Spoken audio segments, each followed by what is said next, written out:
I've been interested in making a documentary about how to record an album with a minimal budget, and if let's say a band really does have the money or the funding to go into the studio, then that's great. But I think also the documentary that I'm making now is probably going to save you a lot of money and a lot of effort in the future, because there are some techniques that I've discovered along the way that really help to refine the sound that you want. And even if you're the kind of person who's like, I totally know what I want to do, this is what I do, and I have no other ideas because this is what I want to do, it doesn't work that way.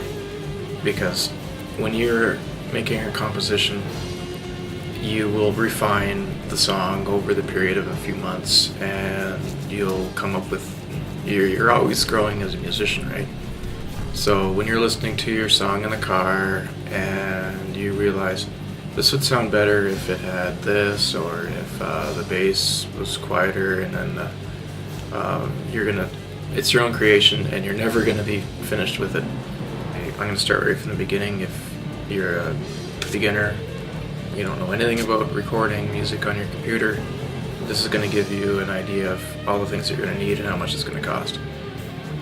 There's a couple different pieces of equipment that I connect up to Cubase, and I've noticed a lot of people have a lot of questions about how to make stuff work. I'm going to cover that as well. I'm also going to talk about the different kinds of musical instruments that I use. Handheld, natural, normal instruments using a condenser microphone, also plugging in a guitar through an effects processor, using the effects in Cubase, or just miking an amp, which is the same thing as I was talking about before, and VST instruments. I'm going to be covering putting your conductor hat on after you've finished your entire recording. It doesn't stop there. You're going to be programming the whole song, bringing things into the foreground. When there's no vocalist, other things come from the background into the foreground. All of that has to be programmed and controlled in your song.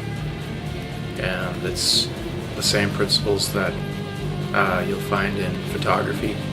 Things are out of focus, things are in focus, the same tricks. And that's what you're going to be doing in your compositions.